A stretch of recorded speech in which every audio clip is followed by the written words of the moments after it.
This is one of those stories that, despite the physical evidence, skeptics keep offering up explanations that supposedly prove it to be fake. Despite this, medical examinations, military reports, police reports, and the account of the story itself prevail. Let's explore.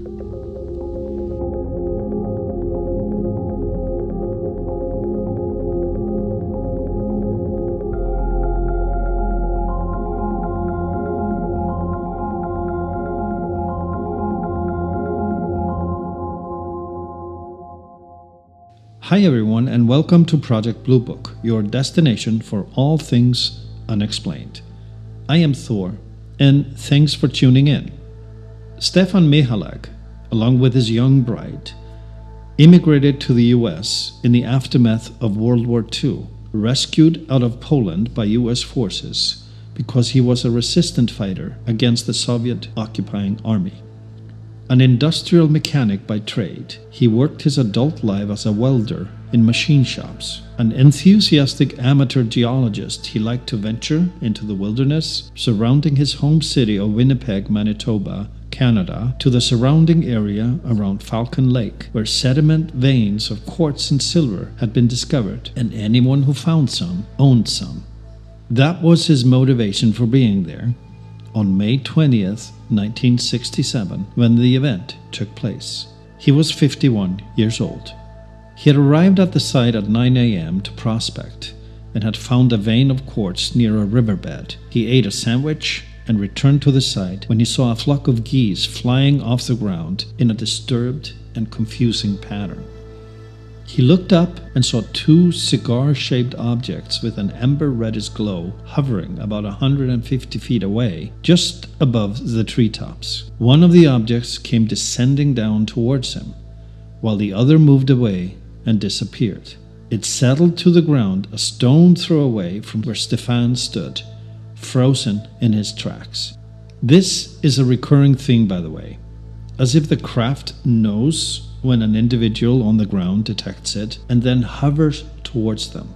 Consistencies abound in this story. The object, to his surprise, was no longer cigar-shaped, but round, disc-shaped, with a dome on top and a light on top of the dome emitting red and amber lights intermittently. Believing this was an experimental military craft, he approached, and when a 3-panel doorway opened only 50 feet away from him, on the underside of the craft, fear was trumped by curiosity, and he decided to approach and shouted if the pilots needed help. He shouted, "Hey Yankee boys, you need help?"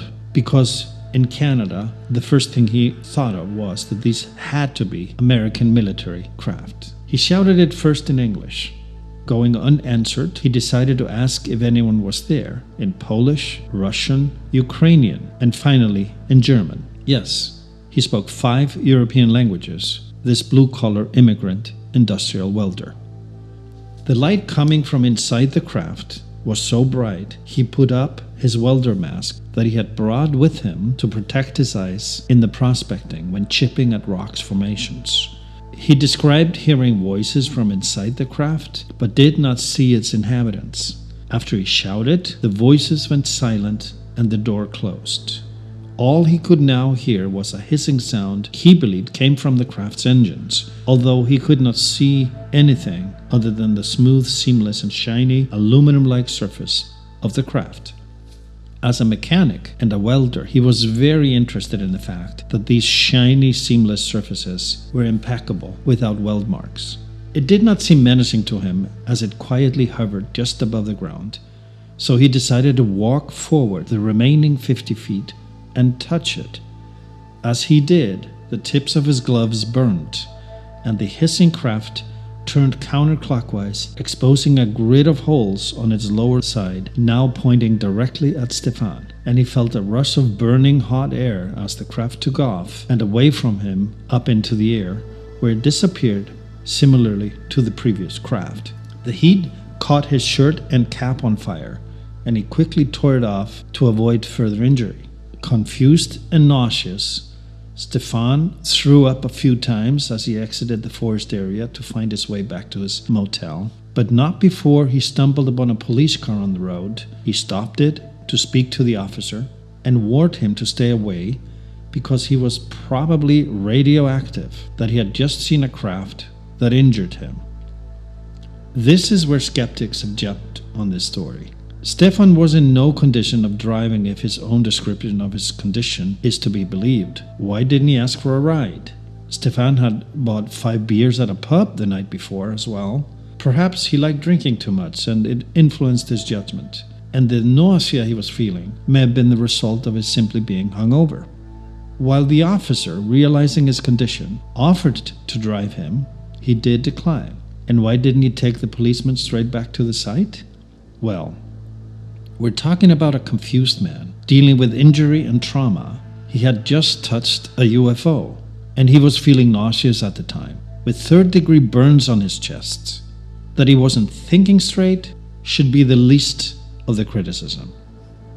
I believe the craft sat down close to Stefan to be seen, because it's worth noting that a mile away from their landing spot, there's an old abandoned rock quarry, 20 feet deep, flat on the bottom. If the UFO needed to land unseen, this would have been the perfect hiding spot and only a stone's throw away.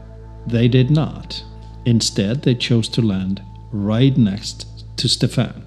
Thankfully, there's a police report in existence, written a few days later by the Royal Canadian Mounted Policeman. It confirms the time and date, it confirms the story Stefan told, and it states he offered Stefan a ride that he declined. Also noteworthy is that the policeman did not mention a smell of alcohol or that he suspected Stefan of being inebriated. He was simply concerned for his safety and only wrote a report on June 18th, almost a month later, and only because the investigation was by then already underway by the military with an intense media interest as background noise. What tickles the skeptics further is that later that day, the 20th of May, feeling worse, Stefan called a local newspaper man to tell him the story, and feeling unable to drive back home from his motel, now accepted a ride back to Winnipeg, where he immediately went to a hospital to be treated. He was feeling worse later in the day than when he met the policeman. That explains the difference between the reaction to the policeman's offer and him reaching out to a member of the press.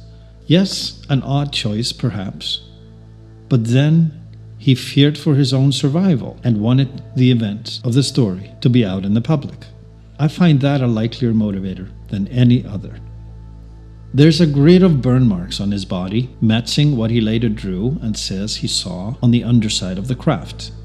Further, he was found not to have radiation poisoning, although low levels were detected on his arm, whereas his gloves had a dangerous level of radiation detected, so much so that they later had to be destroyed by radiation protocol, along with his cap and shirt, for safety reasons. He had burn marks on his chest above the grid marks, and his forehead and hair had slightly burnt as well, consistent with the burn mark on his cap, according to medical reports. The doctors remarked they weren't fire burns, but rash-like heat burns. For weeks, he suffered diarrhea, headaches, blackouts, nausea, and weight loss, all documented by local doctors. Some extraordinary lengths to which to go, if this was all a hoax, and for what gain. It is also worth noting that the nausea, the headache, the vomiting, blackouts, and confusion are all symptoms reported by multiple encounter eyewitnesses, as gathered and reported by encounter-related medical injuries investigator John Schuessler. Meanwhile, skeptic theories include Stefan's limited financial means and social status, and since he had not been successful at prospecting silver, he saw this made-up UFO story as a quick means to fame and fortune. Really?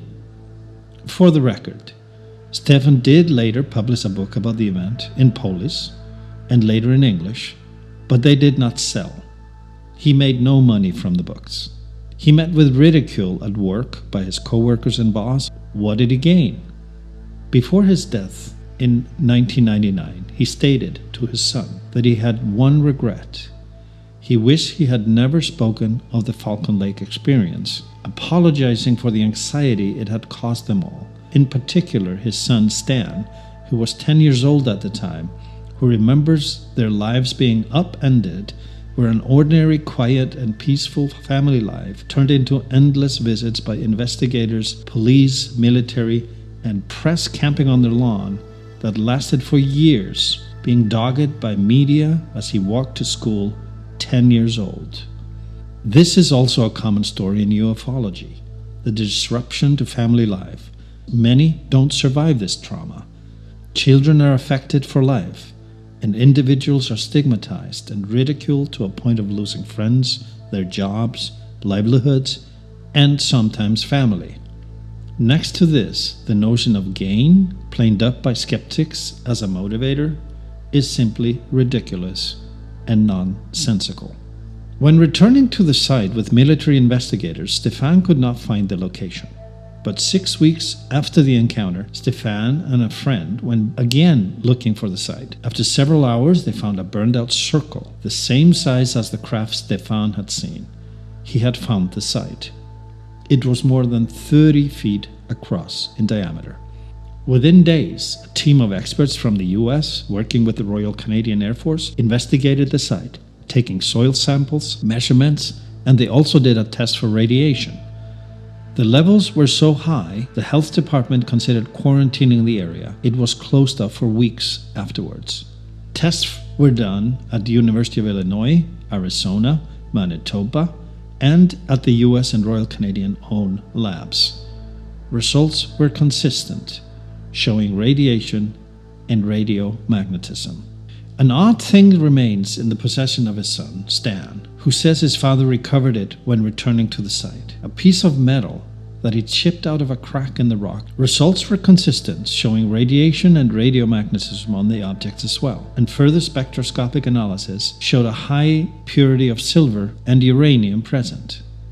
Where it came from is inconclusive.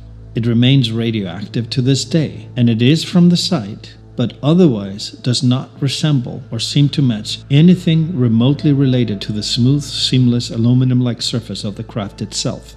It may have been there all along, and only affected by the presence of the craft. We simply do not know. The odd thing doctors could never explain is why his grid mark burns kept flaring up randomly for years to come. In 1968, Stefan traveled to the Mayo Clinic in Minnesota for further examination, but to no avail. He had burn marks that would not heal, and while they eventually faded a bit, they remained visible on his body until his death in 1999. He had never changed his story or retracted a single detail, and he was always able to recall vivid and consistent details of the events. He never claimed to have seen the inhabitants of the disk either. If you asked him, was it extraterrestrials? Were these aliens from other planets? He'd be like, you tell me. He just wished he had never spoken of it. And I, for one, am grateful he did. For that, we owe him a deep sense of gratitude and a promise to keep his story in memory. You can watch and listen to this and other podcasts on Project Blue Book, your safe and reliable source for exploring the unidentified and unexplained. Please subscribe, and each day, let's show compassion and kindness. I am Thor, and thanks for listening. See you next time.